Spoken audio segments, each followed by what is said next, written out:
December 27th, 1993. Lockhart, Texas. The body of 38-year-old Latricia White is discovered in her bed after having been shot 6 times. Latricia's live-in boyfriend, Lee Dub Wackerhagen, has vanished from their home, alongside his 9-year-old son, Chance. 3 days later, Dub's abandoned pickup truck is discovered, containing many of his personal items and blood which does not belong to Latricia. Since Dub was known for having a volatile temper, he becomes the prime suspect in the murder, and a warrant is issued for his arrest. However, since Dub and Chance are never found, investigators eventually announce that it's likely that all 3 victims were murdered by an unknown third party. After that, the trail went cold.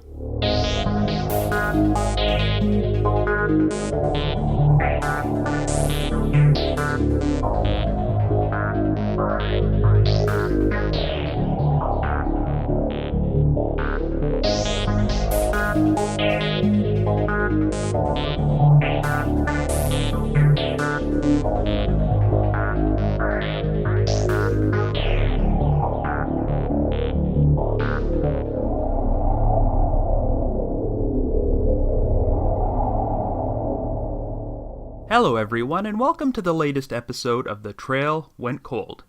I'm your host Robin Warder, and today I'm going to be delivering an episode about a case which many of you have been yearning for: the 1993 murder of Latricia White and the subsequent disappearance of Dub and Chance Wackerhagen.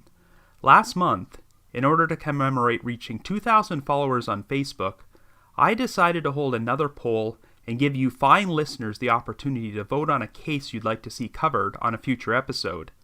I selected 10 of my most requested cases which were featured on Unsolved Mysteries, and incredibly, the vote ended in a tie between today's case and the disappearance of Angela Hammond. Well, the only solution to that was to cover both cases, so you will be hearing a new mini-sode about Angela Hammond next week. So a big thank you to everyone who voted, and I'm actually quite happy to be able to cover both these stories. The case which we're featuring today is very unique in that it features both an unsolved murder and 2 unsolved disappearances. It involves the shooting death of a woman named Latricia White, and since her live-in boyfriend, Lee Dub Wackerhagen, vanished without a trace, he automatically became the prime suspect. This is reminiscent of my episode about another unsolved mysteries case, the murder of Diana Robertson, whose boyfriend Mike Reamer was the prime suspect, until a fragment of his skull was found in a nearby wooded area, giving credence to the idea that they were both murdered by an unknown third party. But what makes this case so unusual is that Dub Wackerhagen's 9-year-old son Chance disappeared along with him, and neither of them have been seen in over 23 years. So have they both managed to stay hidden all that time? Or did someone else murder all 3 of these victims and dispose of Dub and Chance's bodies? Well, the authorities leaned towards one theory for 2 decades, but suddenly changed their tune last year, but we'll talk about that soon enough. However, before we get started, just a brief reminder that The Trail Went Cold is a weekly podcast which alternates between our regular full-length episodes like this one and shorter minisodes. We deliver either a new full-length episode or a new minisode every Wednesday. We're currently available for download on several platforms, including iTunes, Stitcher, and Google Play Music. So if you like this podcast, be sure to subscribe to it and leave us a rating or review on either of these sites, because that will help us garner more exposure. The Trail Went Cold also has its own PayPal account and a donate button on our website. If there's anyone out there who wants to make a donation, we would greatly appreciate it, and we'll be sure to give you a shout out on a future episode. So with all that out of the way, let us now explore the baffling story of Latricia White, Dub Wackerhagen, and Chance Wackerhagen.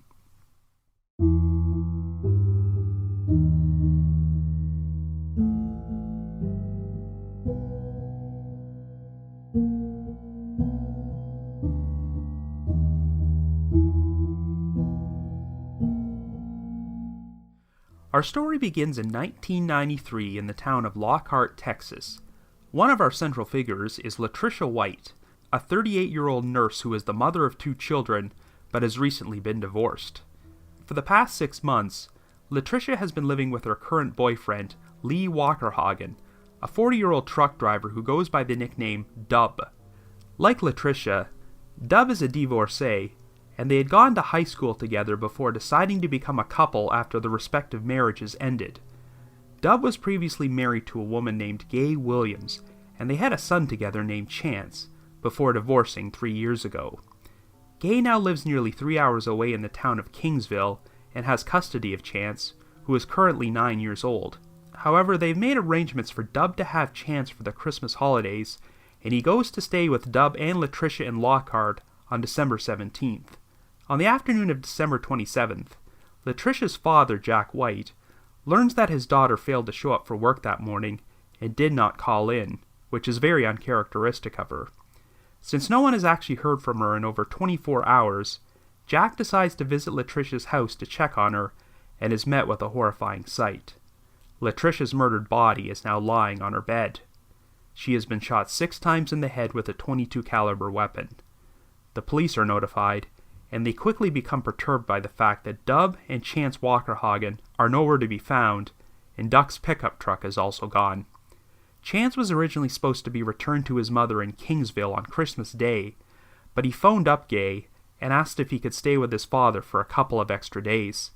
Since Chance sounded like he was in a good mood, Gay granted him permission to extend his stay and asked her son to call back later to arrange a new time to return home. But unfortunately, this would turn out to be the last time she ever heard from her son. When police investigated the murder scene, they could find no signs of any struggle. There were also no signs of a break-in, and nothing appeared to be missing from the home. Since Dub Wackerhagen and his pickup truck were missing, he immediately became the prime suspect. You see, Dub was known for having a temper and often had a pretty volatile relationship with Latricia. He would often act controlling, jealous, and suspicious of his girlfriend, and was prone to erupting into violent outbursts. The couple could often be seen fighting with each other. On December 23rd, one of their friends was visiting when he witnessed Dub and Latricia break out into a heated argument. The catalyst for this argument was Chance, as Latricia apparently felt he was misbehaving, and that Dub was not disciplining him properly.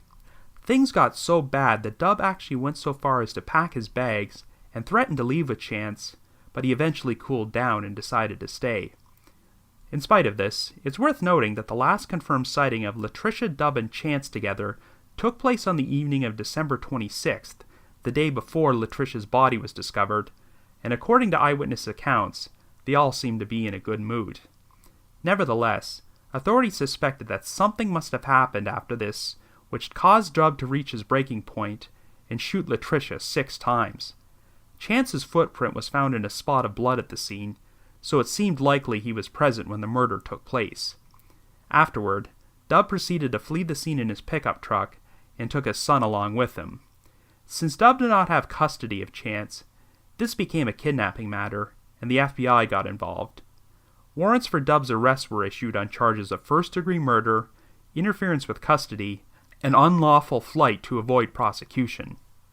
3 days after Latricia's murder, Dub's abandoned pickup was discovered 30 miles away in Austin, at a location which was known for being a high-crime area. Many of Dub's personal items were found inside the truck, including his wallet, checkbook, and hunting rifle, though tests would later determine that it had never been fired. There were also Christmas presents in the back, some of which were still wrapped, and they had streaks of blood on them. It was initially assumed that the blood belonged to Latricia, but surprisingly, testing showed that it was not her blood type, and tests to determine whether the blood might have belonged to Dub or Chance proved inconclusive. In another odd development, records showed that a 10-minute call had been made from a mounted cell phone inside Dub's truck sometime on December 27th, but no specific info has ever been revealed about this call. In spite of the discovery of the truck, there was still no trace of either Dub or Chance. The next major lead would occur 4 months later, when Chance's maternal grandfather, O.P. Williams, received a strange phone call at his home.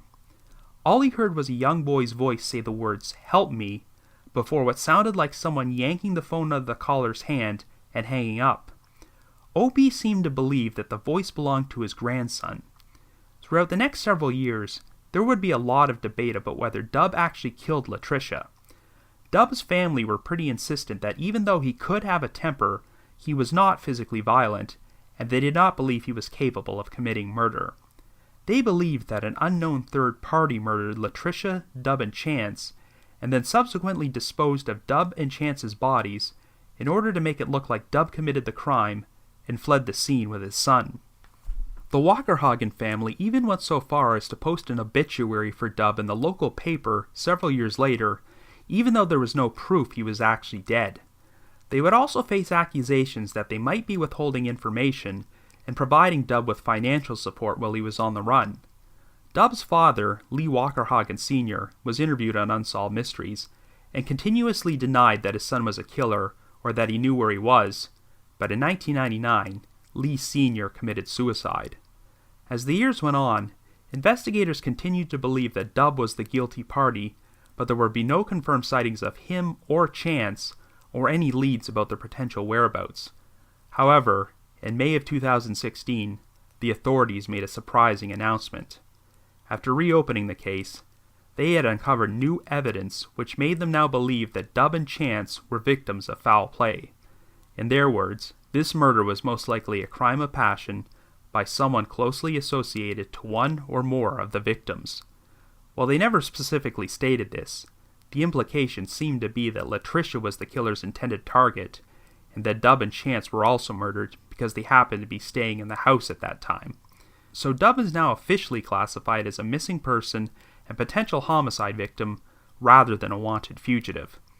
However, investigators have never publicly revealed specific details about this new evidence, which compelled them to reach this new conclusion after all this time. Over a year has passed since this big announcement, but there haven't been any new major developments in this case.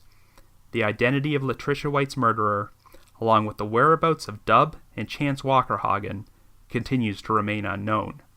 So I guess you could say, the trail went cold.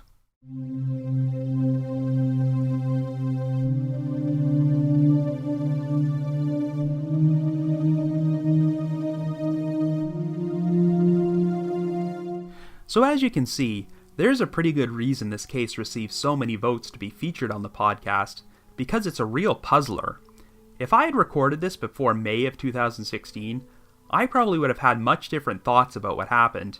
But the fact that law enforcement has suddenly changed their tune after 2 decades and now believe Dub Wackerhagen to be a victim rather than a killer, that throws everything for a loop.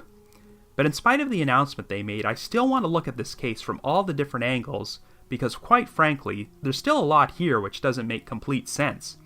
In the intro, I compared this story to the Mike Reamer-Diana Robertson case, which I covered on this podcast several months ago. In that one, we had a murdered woman and a missing boyfriend who was considered the prime suspect for over 25 years, but since his partial skull fragment was found in the same area, it now seems likely that someone else murdered them both. However, there are some key differences between these two cases. The biggest one is that Mike and Diana's daughter, Crystal, was found wandering around outside a department store because someone had driven her away from the murder scene and dropped her off there. If Mike was the killer, it seemed plausible that he could have left his daughter in a public place to be found before he went on the run as a wanted fugitive. But in this particular case, the prime suspect's child has also gone missing, and other than a strange anonymous phone call which may or may not have been him, there's been no trace of the boy for 2 decades. If Dub had taken his son on the run with him, and Chance was still alive today, he'd be turning 33 years old next month. But after all this time, why wouldn't Chance resurface or make contact with anyone? After all, he's not the one who was wanted for murder. Because of this, there was fear that Dub might have committed a murder-suicide with his son at some point, or that he murdered Chance and took off on his own. However, it sounds like even those who believed Dub was capable of murdering Latricia did not think he was capable of something as heinous as harming his own child. Now, here's one more key difference between this case and the Mike Reamer-Diana Robertson murders. In that one, there was a documented history of domestic violence in the relationship, and even though the couple reconciled shortly before she was killed, Diana had filed a restraining order against Mike. So it wasn't hard to imagine that Mike might have snapped and murdered Diana. But in the case of Dub Wackerhagen, even though he was known for having a violent temper, he did not have a criminal record, and as far as I can tell, it doesn't sound like he ever crossed the line into physical abuse. Here's what we know about Dub's marriage to Chance's mother, Gay Williams, who also happened to have another child from a previous relationship. When she was interviewed on Unsolved Mysteries, here's the exact quote Gay used to describe her ex-husband. "I saw that he was a good man when I met, and when I left him, I was scared to death of him. He treated my oldest boy terribly, and I was scared." That sounds pretty bad, but again, there's no indication that Dub was physically abusive towards Gay. If he was, I'm sure that point would have been hammered home on Unsolved Mysteries and in all the media coverage of this case. And remember, even though Gay had custody of Chance, Dub was allowed to have him for extended, non-supervised visits, and I doubt that would have happened if Dub had a history of abuse. When Chance called his mother on Christmas Day and asked if he could stay with Dub for a few extra days, she said yes, so it sounds like the couple were able to maintain their custody arrangement without issue.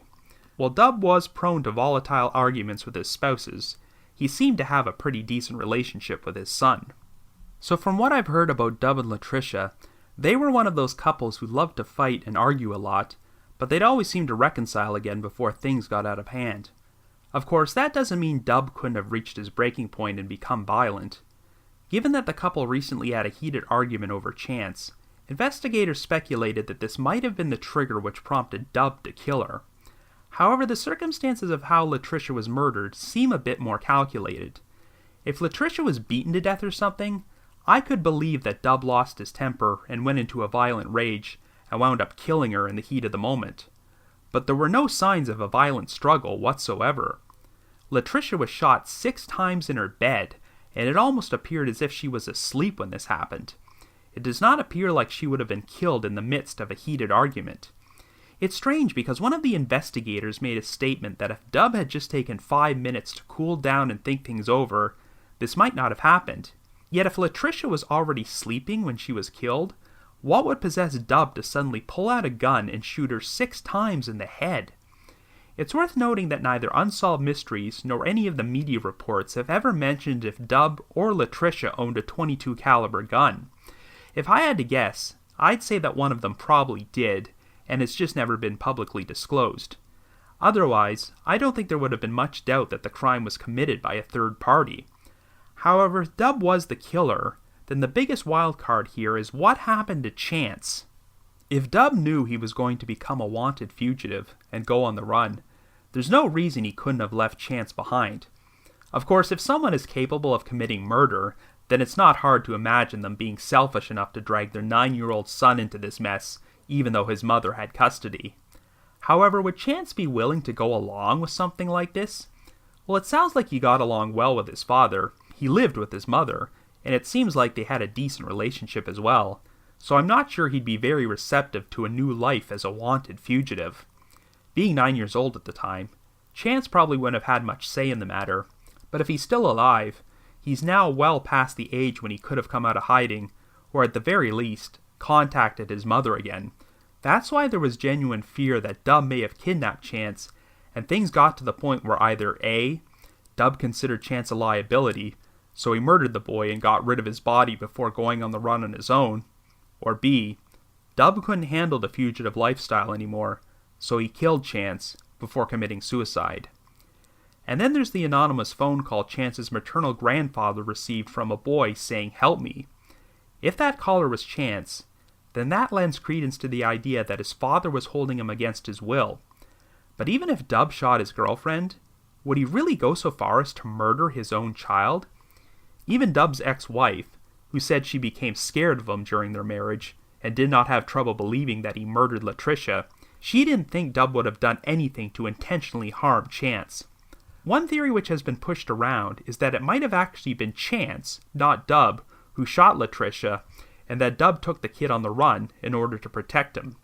I guess it's kind of similar to that popular theory where John Benet Ramsey's 9-year-old brother killed her, and their parents covered things up to protect him. Latricia and Dub had at least one argument about Chance's behavior, so if either one of them owned a .22 caliber gun and it was lying around the house, maybe Chance got a hold of it and used it to shoot Latricia, accidentally or otherwise. Well, that theory has always sounded pretty far-fetched to me. I could possibly buy it if Latricia was only shot once, but she received 6 gunshots to the head, and I doubt a 9-year-old would be capable of something like that. whatever happened, it's far more probable that Chance was a completely innocent victim who was in the wrong place at the wrong time. The biggest argument against Dub being a wanted fugitive for 20 plus years is that he didn't exactly seem like a guy with the skills or resources to stay hidden that long. He was a blue-collar trucker who was living at his girlfriend's house and didn't even have a place of his own, so he obviously wasn't wealthy. And being able to sustain himself while on the run for all those years with a child would be doubly tough. Not to mention that Dub's also a pretty distinct-looking guy at around 6'4", 240 pounds, so he wasn't exactly a wanted criminal who could just disappear into a crowd. Granted, this was the mid-1990s, when it was a bit easier to disappear and start a new life for yourself, and given that the Mexican border was about a 3-hour drive away from where this crime took place, it's not impossible that Dub and Chance could have slipped out of the country before the warrant was issued for Dub's arrest. But even so, how long could he survive without money? How many employment opportunities are available for American truckers in Mexico? This is why Dub's family had to face accusations that they knew where he was and were providing him with financial support while he was on the run. When Dub's sister was interviewed on Unsolved Mysteries, she got pretty emotional and grief-stricken. I personally thought she sounded believable when she stated that she had no idea where Dub and Chance were, and she genuinely seemed to think that both of them were dead. Dub's father, Lee Wackerhagen Sr., also denied these allegations during his Unsolved Mysteries interview, but of course, he wound up committing suicide in 1999. You could read a lot into that. The worst case scenario is that maybe Dub committed a murder-suicide with Chance, and his family then decided to hide their bodies, which would explain why they've never been found. Lee Sr. was then so overwhelmed with guilt over the whole thing that he decided to take his own life. However, let's not forget that if Lee Sr. genuinely did not know what happened to his son and grandson, then having them go missing could have caused enough grief for him to become suicidal. Remember, the whole thing is pretty much a no-win situation for the Wackerhagen family, because the only options are Dub either being a murderer or a murder victim. Now, there's also the issue of Dub's pickup truck, which was found abandoned in Austin with many of his personal items, including his wallet and checkbook, inside. If Dub was planning to go on the run, then what did he use for transportation? Well, it's very interesting that a 10-minute call was made from a mounted cell phone in the truck on the same day Latricia's body was found. I know we didn't have the same technology for tracking cell phone calls back in 1993, but I'd really like to know if investigators ever found out where this call was made to. My first thought was that maybe Dub phoned one of his family members to come pick him up, but if police had phone records which showed that someone from the Wackerhagen family received a call from his truck that day, then this should have broken the investigation wide open.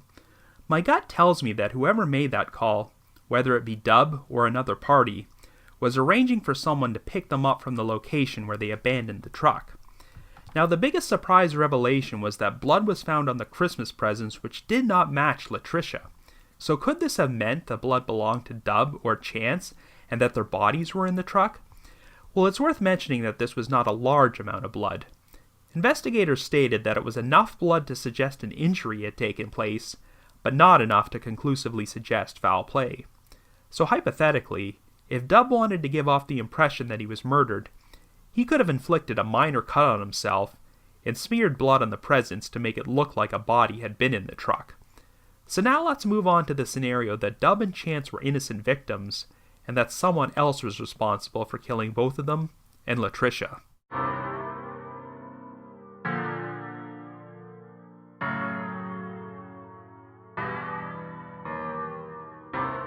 On the surface, it might sound preposterous that this killer would leave Latricia's body behind, but go to the trouble of disposing of two other victims, one of whom was a large 240-pound man.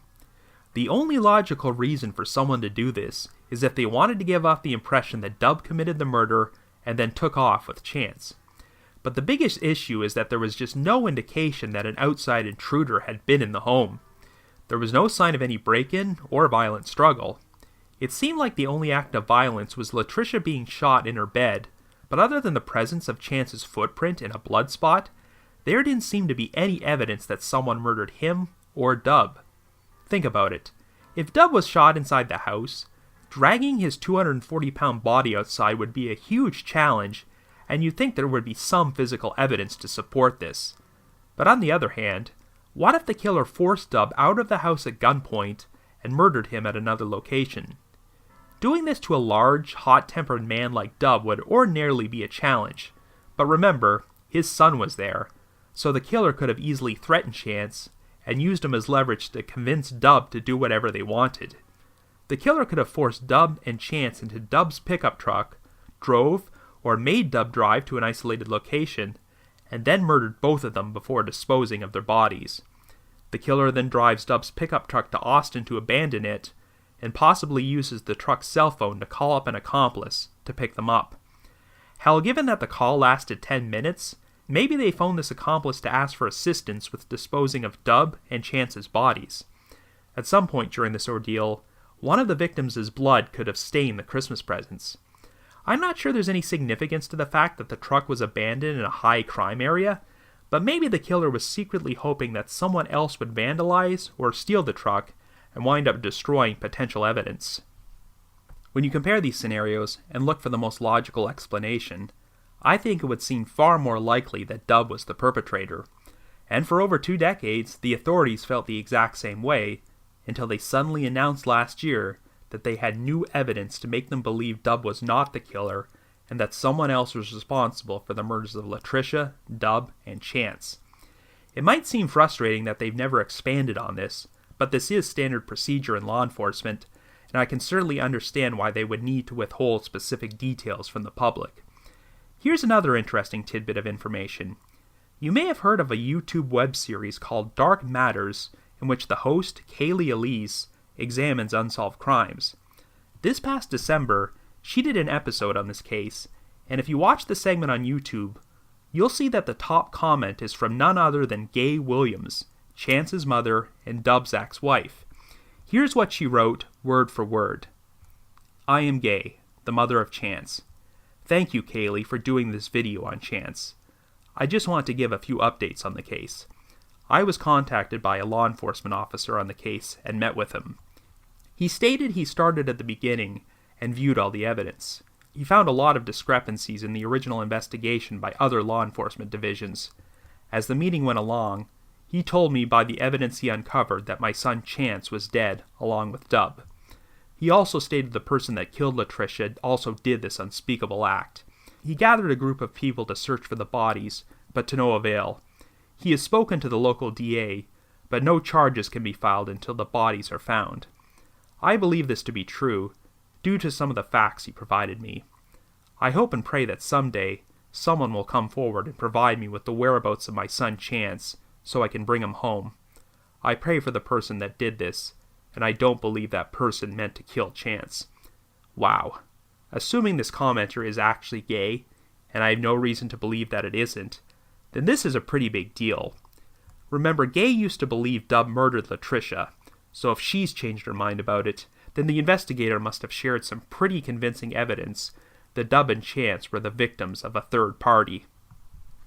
I have no idea what this new evidence is, but given how strongly the facts used to point to Dub being the perpetrator, it must be a game changer. From what Gale has written, the evidence could conceivably lead to an arrest if Dub and Chance's bodies are ever recovered. But the big question is, if Dub isn't the guilty party, then who could have been responsible for all 3 of these murders? This does not seem like a burglary gone wrong, or the work of some random predator, because nothing was stolen from the house, and Latricia was not sexually assaulted. Whoever entered that house just wanted to kill Latricia, and they seemed to have such a hatred for her that she was shot 6 times in the head. I'm not sure what enemies Latricia could have had, but it sounds like police might have a suspect in mind, but they're not going to reveal this without stronger evidence. Gay's comment that she doesn't believe that person meant to kill Chance does make sense. Remember, Chance was originally slated to return to his mother on Christmas Day, but asked to extend his stay by a couple of days. So it's logical to assume that when the killer entered the home, they would not have anticipated Chance was going to be there. It probably wasn't their intention to murder a child, but if Chance happened to witness Latricia's murder, the perpetrator probably felt they had no choice but to get rid of him as well.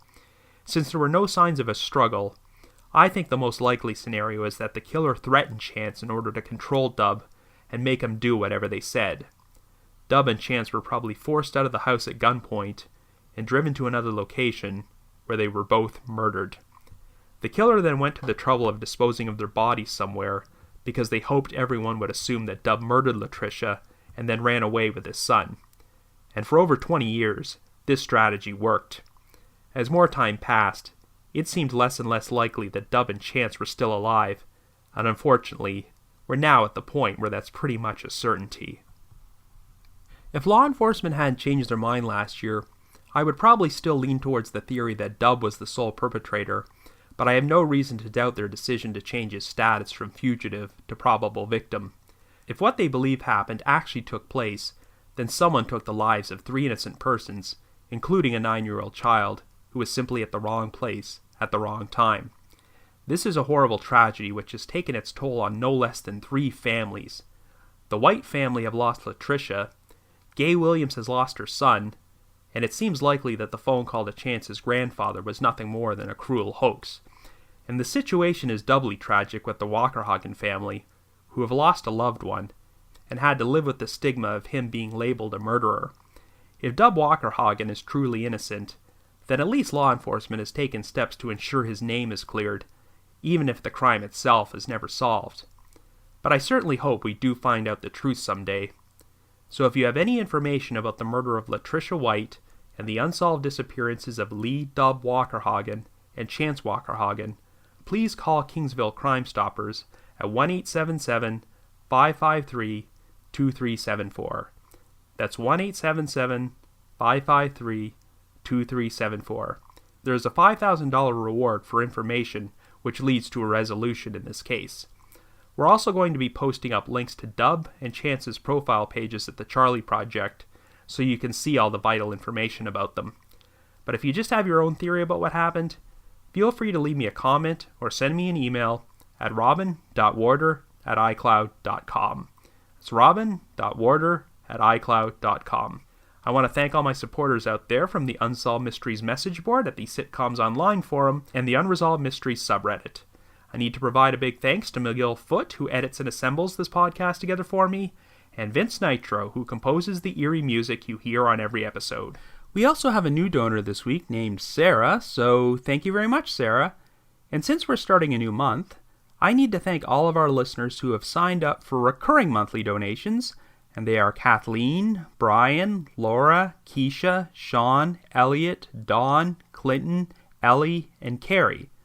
And since our list of donors fluctuates from time to time, I may have forgotten to mention some names or miss somebody, so if I happen to miss your name, please let me know, and I will make sure you get acknowledged on a future episode.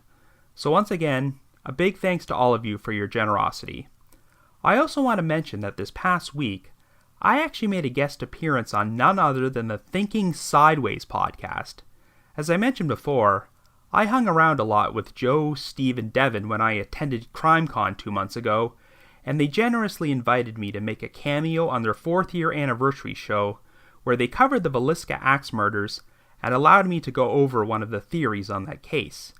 This episode is pretty much an all-star game for true crime podcasters, as I'm not the only person who makes a guest appearance, but I don't want to spoil any of the surprises for anybody.